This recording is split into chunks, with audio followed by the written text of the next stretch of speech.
I'm out here in the greenhouse today and I'm absolutely livid. I'm declaring war on the rat that likes to come and chew on my plants.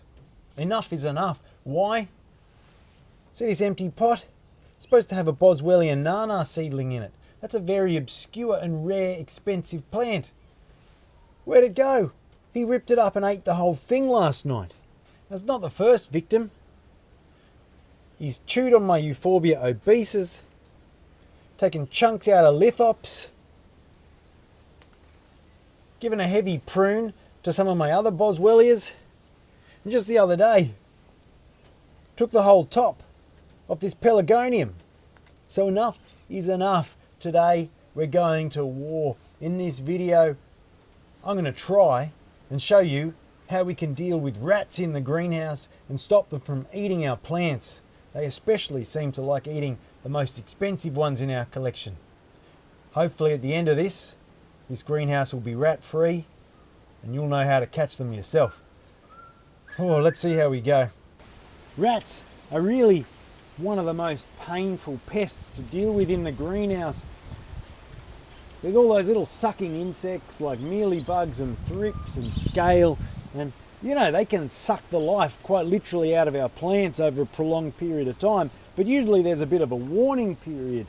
We can watch their health decline, we can treat them and recover them. But a single hungry rat, if you grow small plants, can just wipe them out overnight. So you can see with the rat cages behind me, this isn't this rat's first rodeo. It's just we have to draw a line in the sand and it's time to say, see you later, mate.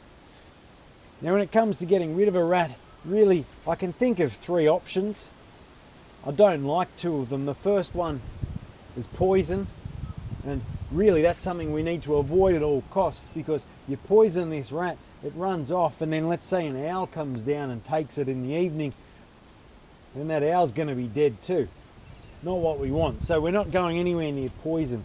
You do have lethal traps as well. Kill the rat straight up. But I'm a bit of a pacifist. This rat didn't do this because it's got spite against me.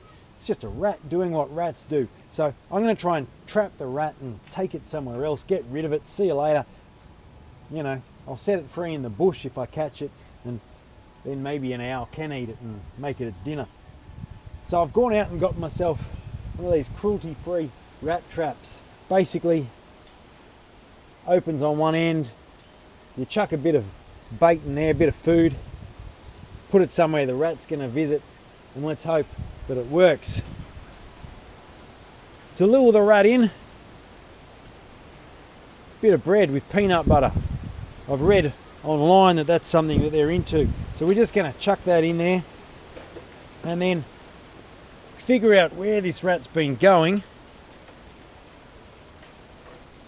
and put the trap there. Alright, so here we go. Get that bait on. Okay, so the bait is in. We just hook that through the little loop attached to the food. And now, hopefully that presents an enticing snack. Now the scene of the crime has actually been this front area of the greenhouse. That's where it's been visiting and destroying my plants. So I'm going to leave this here in the hope that when he comes back, maybe tonight, maybe tomorrow night, who knows, he's going to find that peanut butter a little bit more of a treat than my plants. Wish me luck. We'll see how we go, hey? Rat came back yesterday, had a bit of a chew on a couple of the pelargoniums. So I moved the trays out of the way and put the trap right where he'd visited. So we're going to have a look and see if finally we've got ourselves a rat. Let's have a look.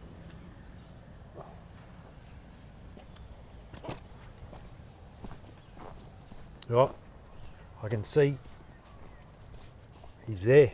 We've got him. Gotcha. Aren't you a bit of a cutie? Black rat. So you're the culprit who's been eating all my plants. All right, well, you can't stay here. I'll find a new place for you. See you later, buddy. So what happened next?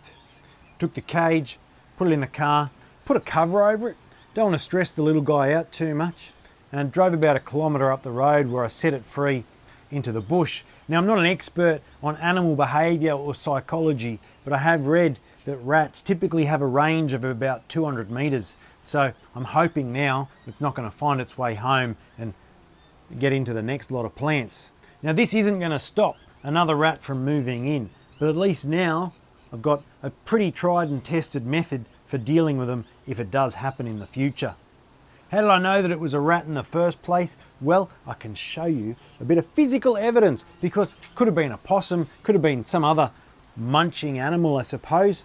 Have a look at this rat poo that just has been collecting on some of my shelves around the back of the greenhouse. Anyway, that's dealing with rats. Hopefully you'll have a rat-free and a pest-free growing experience. But until next time, happy growing. Maybe you learnt something. Hopefully you never have to put it into practice. That's it. I'll see you next time.